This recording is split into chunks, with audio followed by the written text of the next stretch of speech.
Yes, beta. Hello, class 11th students. We are discussing now lecture 9 of atomic structure. Lecture 9 से पहले बेटा हम क्या डिस्कस कर चुके थे? लेक्चर 9 से पहले हम लेक्चर 8 तक बोहर्स मॉडल ऑफ एटम बहुत अच्छे से डिस्कस कर चुके थे। बोहर्स मॉडल ऑफ एटम में साथ में ही हमने हाइड्रोजन स्पेक्ट्रा के बारे में कुछ डिस्कशन किया था, तो हम हाइड्रोजन स्पेक्ट्रा के बारे में भी पढ़ चुके थे। हमने बोहर्स मॉडल ऑफ एटम और हाइड्रोजन स्पेक्ट्रा के ऊपर न्यूमेरिकल प्रॉब्लम्स भी देख ली थी। तो उतना पार्ट डिस्कस करने के बाद हमें हमारे अब नेक्स्ट मॉडल ऑफ एटम की तरफ बढ़ना है, that is called wave mechanical model of atom. Wave mechanical model of atom और also known as quantum mechanical model of atom. लेकिन उस मॉडल ऑफ एटम तक पहुंचने के लिए भी हमें कुछ डेवलपमेंट्स को देखना पड़ेगा। मतलब बोहर्स मॉडल में कुछ कमियां पाई पहले, उन कमियों को, उन लिमिटेशंस को साइट करेंगे।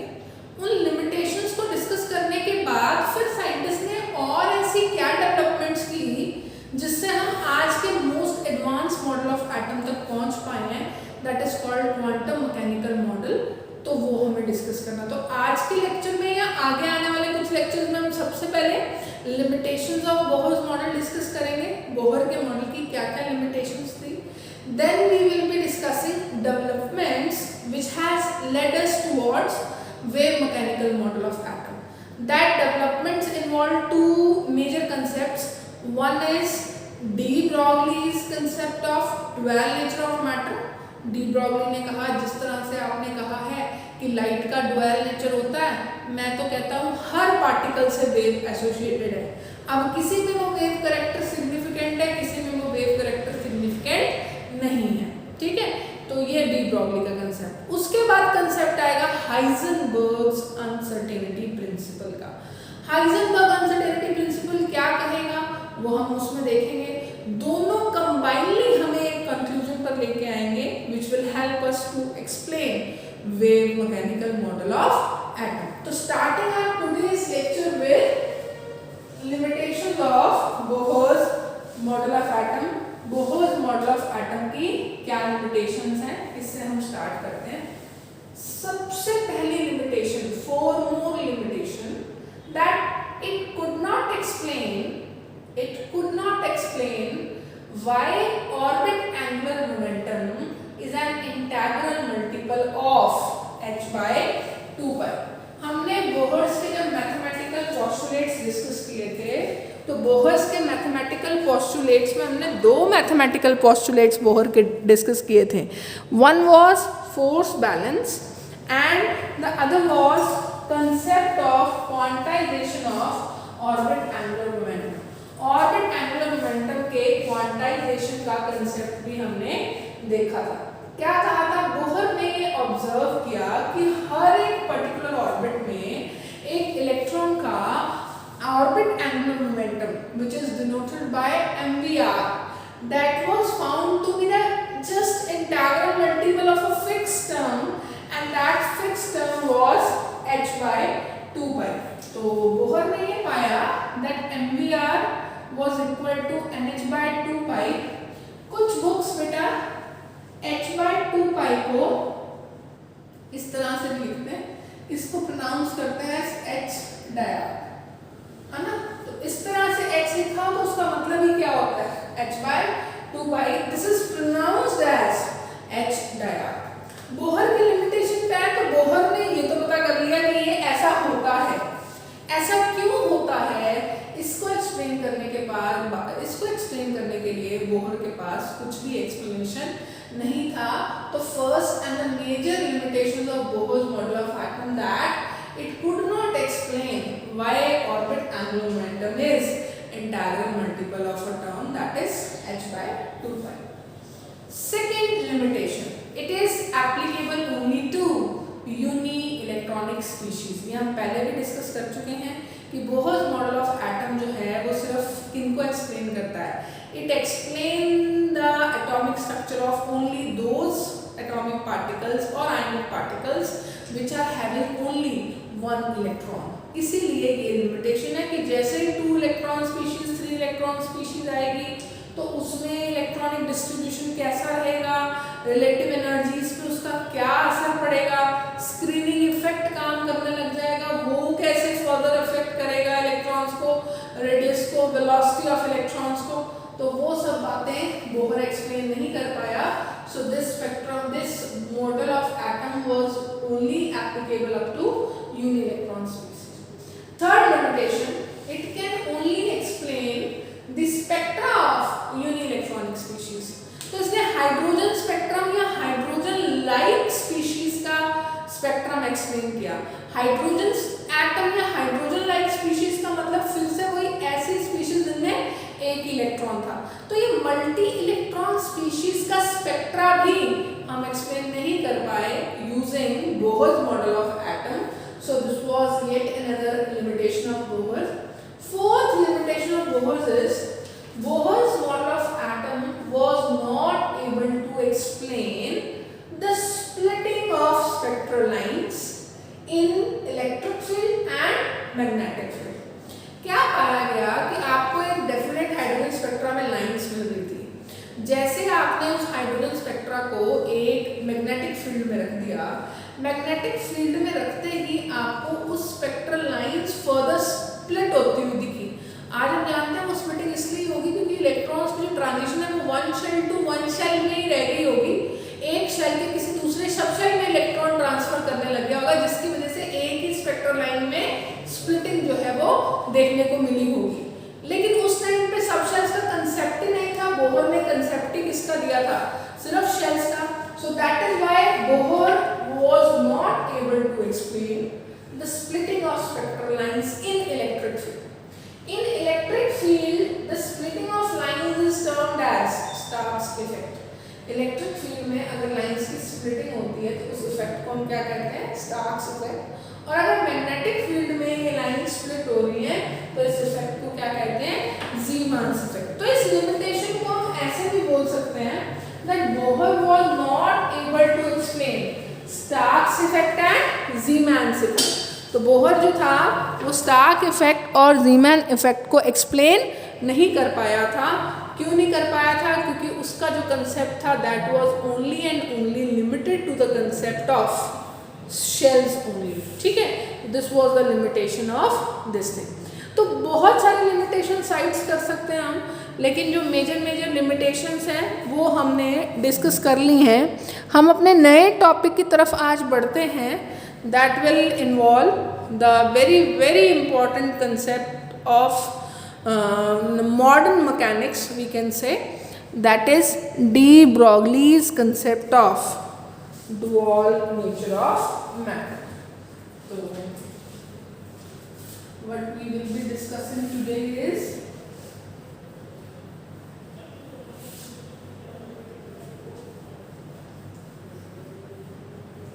today we will be discussing developments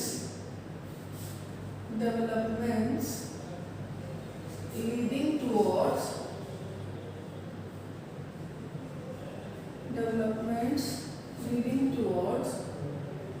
quantum mechanical model of atom. Development leading towards quantum mechanical model of atom, जिसमें सबसे पहला और बड़ा इंपॉर्टेंट कंसेप्ट देखेंगे de Broglie's concept of dual nature of matter, जिसमें we will be discussing de Broglie's concept of dual nature of matter. de Broglie का dual nature of matter का concept क्या कहता है? de Broglie का dual nature of matter का concept, ध्यान से देखें इस चीज को. क्या कह सकते हैं, कैसे बता सकते हैं? de Broglie's concept says, है ना, de Broglie की एक्चुअली जो भी डिस्कशन थी that was based on the experiments performed by two scientists, Davison and German. Davison and Germer performed X-ray diffraction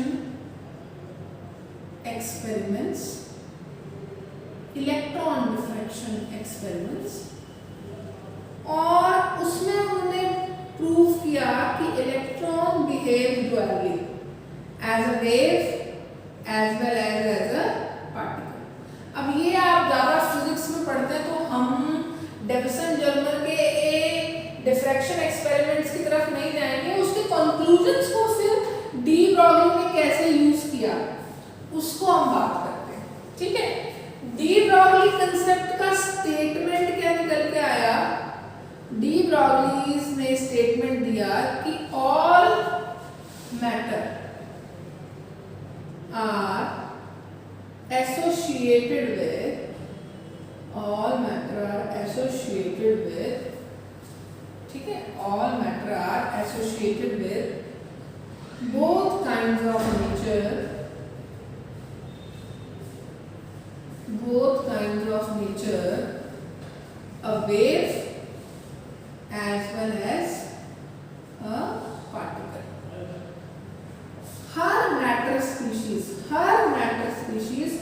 किससे एसोसिएटेड है? वेव करेक्टर से भी एसोसिएटेड है और पार्टिकल नेचर से भी एसोसिएटेड है। हर मैटर का मतलब मैं, ये marker, a moving car, a moving truck, a moving bus, a table, a podium, a black board, every matter in this universe या on this earth is associated with some wave character as well. Particle तो वो है ही। देखो पहले समझो particle और wave में difference क्या है। अगर कोई चीज लोकलाइज्ड है, बिना फोर्स के उसकी पोजीशन चेंज नहीं हो रही, हम कहते हैं वो पार्टिकल है। बेसिकली अगर कोई चीज लोकलाइज्ड है दैट इज पार्टिकल।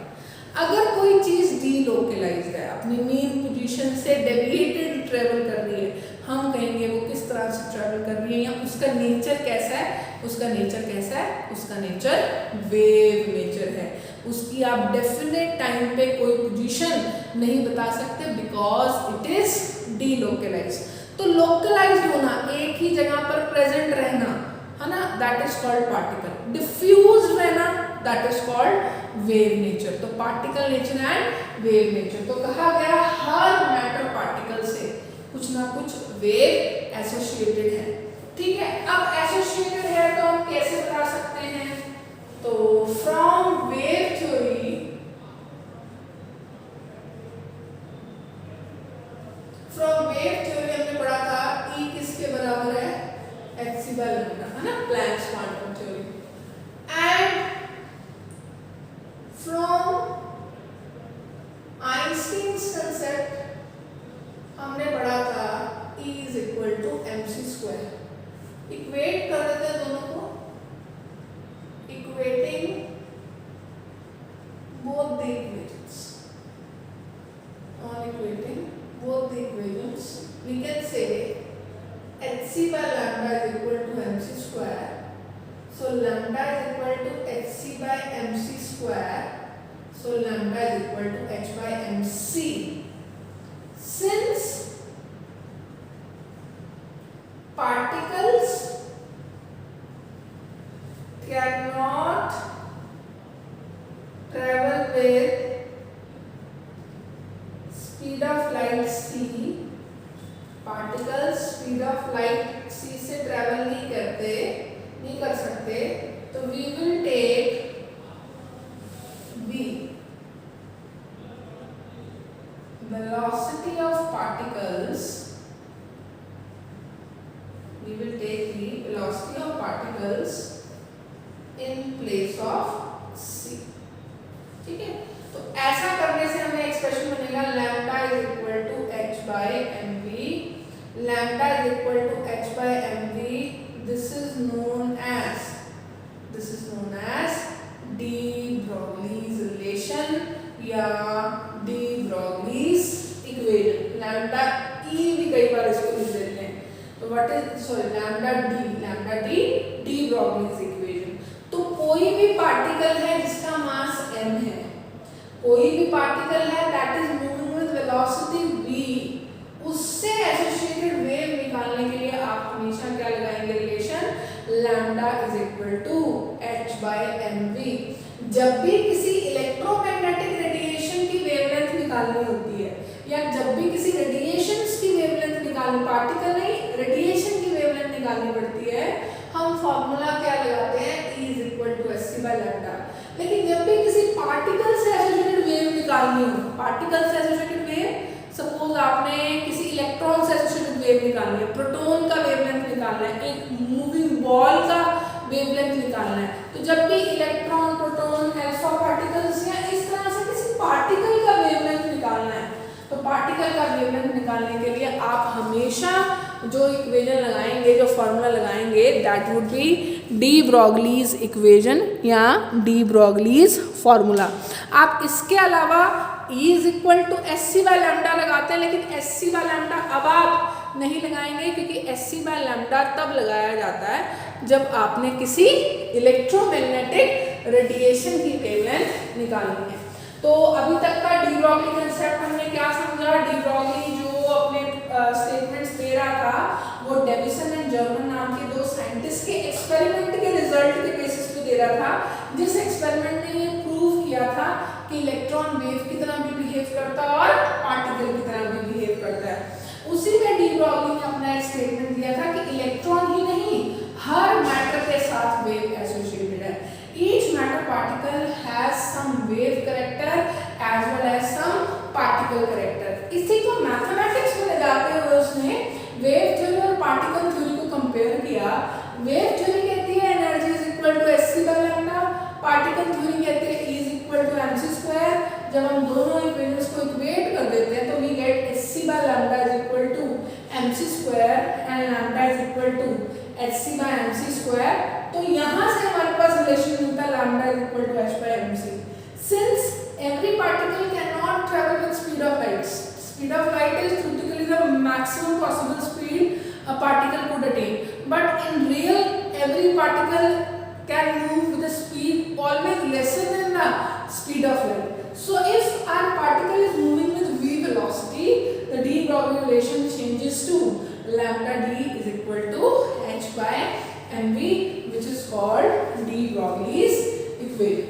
तो अभी तक का जो हमने डी ब्रॉगलीज का कंसेप्ट डिस्कस किया है वो क्या कह रहा है, जरा देखें। अभी तक का बेटा जो हमने डी ब्रॉगलीज का कंसेप्ट डिस्कस किया है, it is saying that lambda is equal to h by mv। Lambda is equal to h by mv। Here h is Planck's constant, h is, फिर से रिवाइज कर लेते हैं, Planck's constant. Yes, what was the value for Planck's constant? That was 6.6 approximately 10⁻³ joule second. What is m? M here is mass of particle. M here is mass of particle. V is velocity of particle. ठीक है, अब dimensions देखिए बेटा जरा ध्यान से। Mass of particle आपको KG में लेना पड़ेगा क्योंकि आप ये जूल में ले रहे हैं, और ये आपको मीटर पर सेकंड में लेना पड़ेगा। ठीक है, अब ऐसा करने से जो वेवलेंथ आएगा आपके पास, वो वेवलेंथ किस में आएगा, मीटर्स में आएगा, राइट। तो एक क्वेश्चन ले लेते हैं हम। Question says calculate the wavelength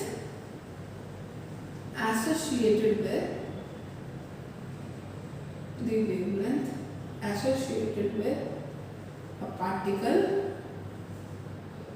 या a ball of 0.5 kg moving with a speed of 20 meter per second। moving with the speed of 20 meter per second। तो कुछ भी नहीं करना, lambda is equal to h by mv लगाना। This is 6.6 into 10⁻34 mass kgs में लिखेंगे, 0.5 speed रखेंगे 20, right. So this comes out to be 66 by 5 into 20 into 10⁻34। This is 10, this is 33, So this becomes 33/5. So 33/5 becomes almost 630. 6.6 again.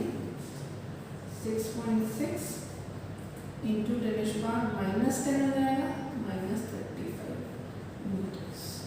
कितना small है ना, very small है ना। तो अगर पार्टिकल का मास बहुत कम होगा, बहुत ज़्यादा होगा, सुना, अगर पार्टिकल का मास बहुत ज़्यादा होगा तो उस पार्टिकल से एसोसिएटेड वेवलेंथ उतनी कम होगी। देखो बेटा, वेवलेंथ क्या होती है? Wavelength is the distance between two adjacent crest और distance between two adjacent crust.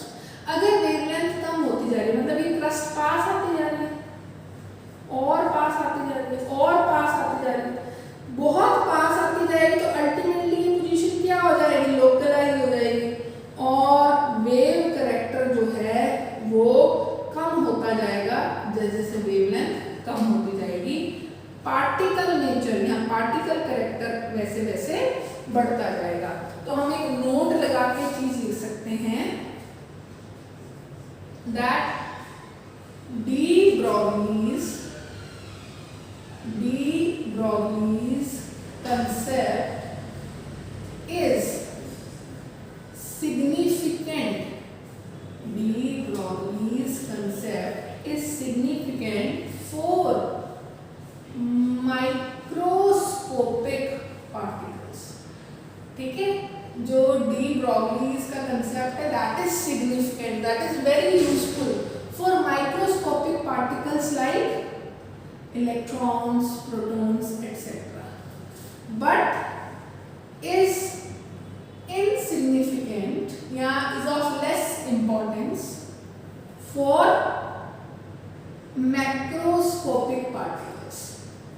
Macroscopic particles के लिए यानी कि डे टू डे लाइफ के पार्टिकल्स के लिए, day to day life particles, तो day to day life particles के लिए ये कंसेप्ट इतना सिग्निफिकेंट नहीं है।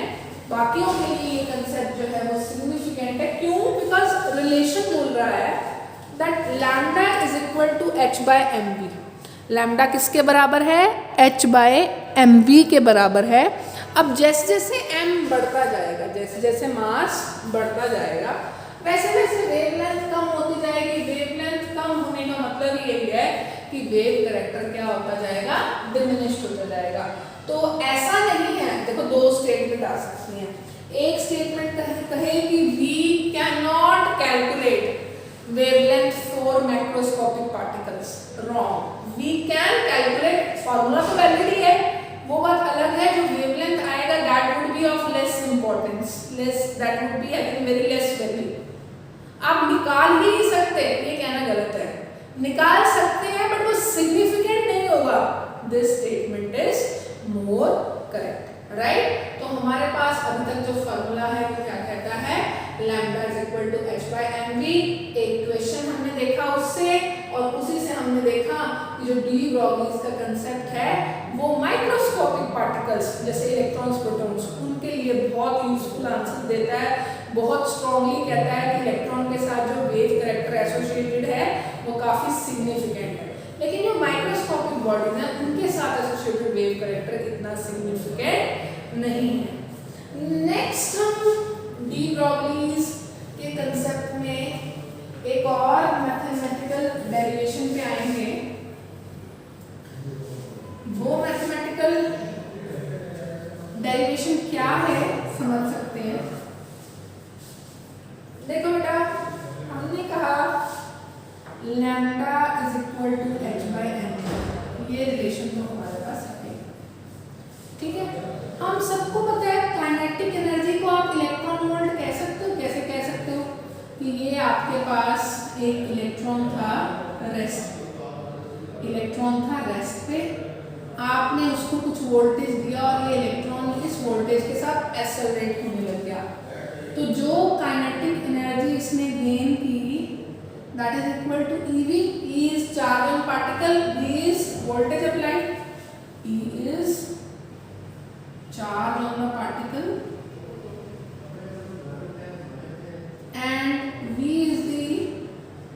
voltage through which this particle is accelerated,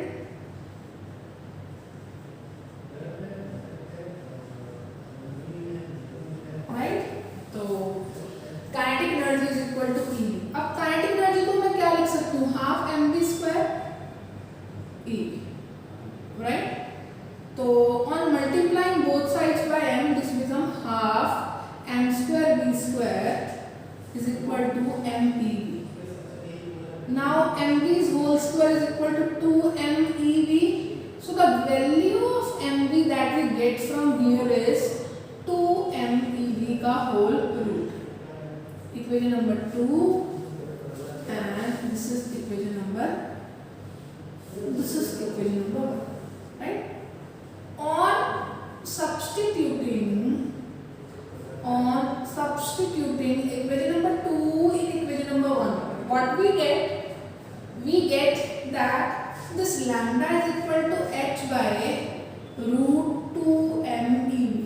Mind it, m represents mass of particle, e represents charge on the particle, v is the voltage through which the particle is accelerated.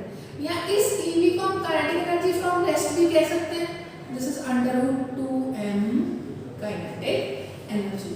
This is another very popular form of de Broglie's equation, right? Now for electron, beta m is 9.1 into 10 to the power minus 31 kgs, right? And what is E? E is 1.6 into 10 to the power minus 19 coulombs. So on putting all the constants in this, we get lambda is equal to under root 150 by v in terms of angstrom. Only for electrons we have shorted this formula to be under root 150 by v angstrom. What is v? V is the voltage through which the electron has been accelerated from rest. Electron बिल्कुल rest में था, zero speed पे था, कुछ voltage से अगर v से accelerate हो रहा हो तो वो कितना de Broglie's wavelength प्रोड्यूस करेगा, that can be calculated through lambda is equal to under root 150 by v angstrom. Very very important conclusion. हमने numerically lambda is equal to h by mv को convert कर लिया into lambda is equal to h by root 2m ev की जगह kinetic energy from rest भी कह सकते हैं. एक न्यूमेरिकल प्रॉब्लम में देखिए. The question says an electron is accelerated from rest by the potential of 100 volts, and has wavelength lambda 1 angstrom. ठीक है. Then it was retarded by 19 volts and possessed wavelength lambda 2 angstrom. It was further retarded by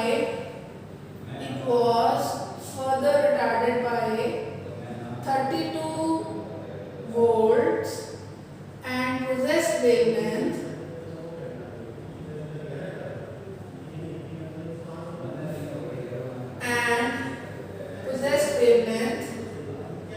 lambda 3 angstrom.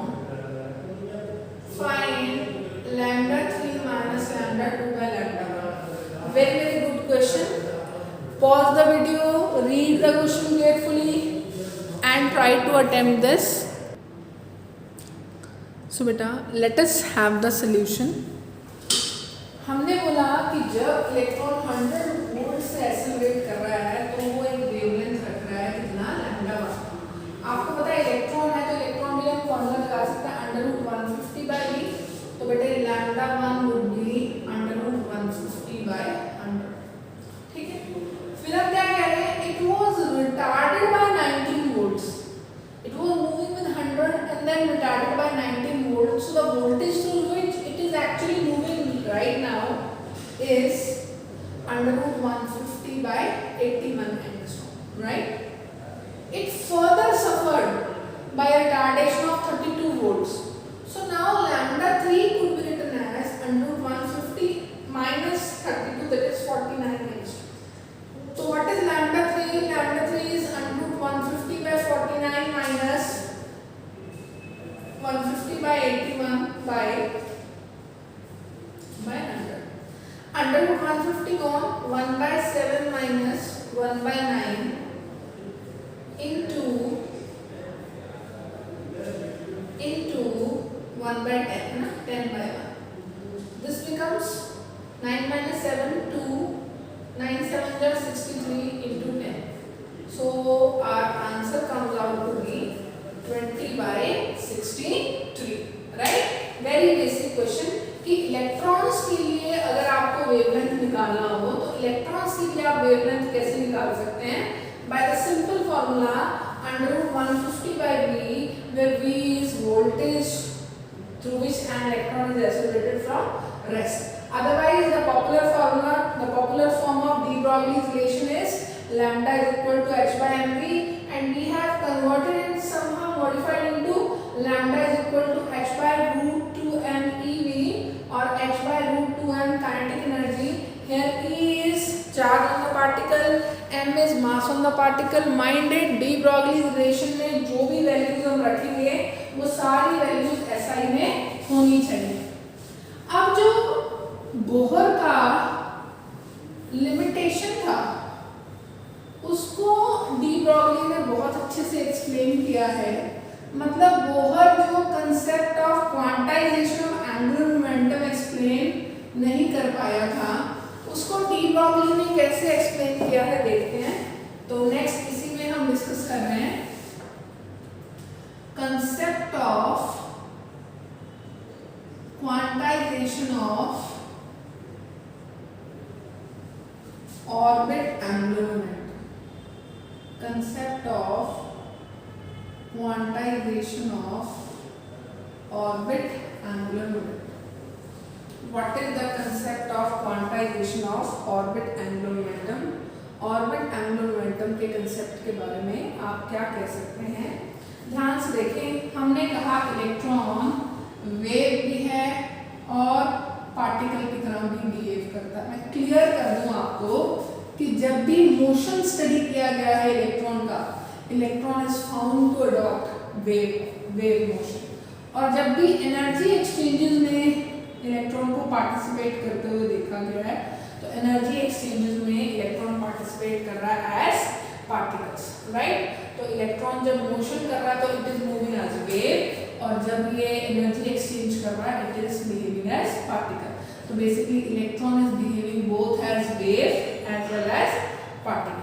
तो इसका मतलब जब ये nucleus के around electron motion करेगा, nucleus के अराउंड जब इलेक्ट्रॉन मोशन करेगा तो it should adopt wave motion. Wave motion का मतलब ये नहीं है कि वो वेव ही मूव करता है, मतलब अपनी मीन पोजीशन पे नहीं है. यहाँ भी पाया जा रहा है अनसर्टेनिटी है, हम डिटरमाइन नहीं कर पा रहे एग्जैक्टली कहाँ है. तो हम क्या करते हैं कि ये मीन डिस्प्लेस मूव कर रहा है. तो मोशन जो है वो इलेक्ट्रॉन का वो कुछ इस तरह से भी हो सकता है, यस, और कुछ इस तरह से भी, राइट.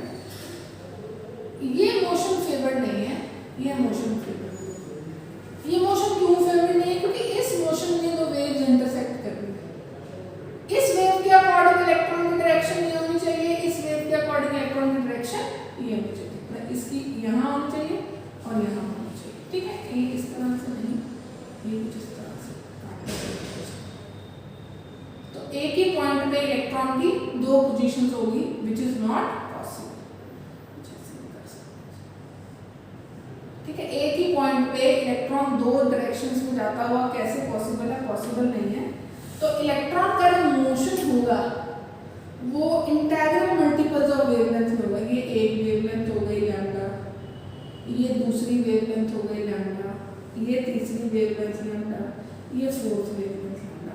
मतलब इलेक्ट्रॉन जब वेव मोशन में एक ऑर्बिट के सरकमफ्रेंस को कवर करेगा तो ऑर्बिट का सरकमफ्रेंस हमेशा इंटेग्रल मल्टीपल्स ऑफ वेवलेंथ में ही कवर किया जा सकता है। 2.5 पॉइंट वेवलेंथ में कवर नहीं किया जाएगा, क्योंकि ऐसा हुआ तो एक ही पॉइंट में इलेक्ट्रॉन दो डायरेक्शंस में मूव करता हुआ दिखाई देगा, which is not possible. A particle at a point can move only in a certain possible direction, not in more than one direction. तो अगर ये बात सही है तो जो circumference है 2 pi r that should be found to be integral multiple of lambda. 2 pi r should be found to be integral multiple of lambda. This lambda is lambda e, wavelength of electron.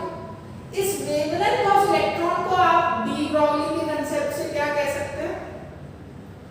From de Broglie's relation,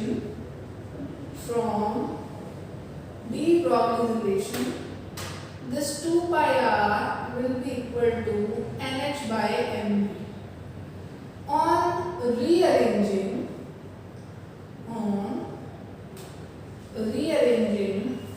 rearrange कैसे कर सकते हैं? mv को तो ले जाते हैं, इसको तो ले आते हैं। mvr is equal to nh by 2 pi. Right? Here n can be 1, 2, 3, 4 any theorem. This is the concept of quantization of orbit angular moment. This is the concept of quantization of angular orbit momentum, which is explained through de Broglie's concept. Bohr observe कर पाया, explain क्यों नहीं कर पाया? क्योंकि Bohr ने किसी भी पॉइंट पे ये काउंट ही नहीं किया कि इलेक्ट्रॉन के पास भी कैसा नेचर हो सकता है, इलेक्ट्रॉन के पास भी वेव नेचर हो सकता है, ऐसा बोहर ने किसी भी पॉइंट पे नहीं काउंट किया। बोहर ने हमेशा ये कहा, पार्टिकल पर ही बेसिकली बेस्ड था, बोहर से पहले तक तो ये बात ही नहीं आई कि पार्टिकल्स भी वेव से एसोसिएटेड हो सकते हैं। तो ये जो कंसेप्ट एक्सप्लेन किया, concept of quantization of orbit angular momentum, ये इस बात से एक्सप्लेन हुआ कि जो सरकमफ्रेंस है ऑर्बिट की, that would be covered into some integral multiples of lambda, where lambda could be written as h by mv। तो क्या क्या फॉर्मूलाज हमने डी ब्रॉगलीज में स्टडी किए हैं, मैं एक बार फिर से आपको समअप कर देती हूँ। कुछ क्वेश्चन देखेंगे नेक्स्ट लेक्चर में। तो फ्रॉम डी ब्रॉगलीज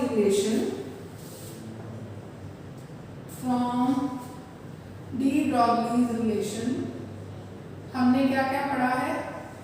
हमने सबसे पहले पढ़ा है lambda is equal to h by m। फिर सेकेंडली हमने पढ़ा lambda is equal to h by root 2m ev और it is equal to h by root 2m kinetic energy. ठीक है।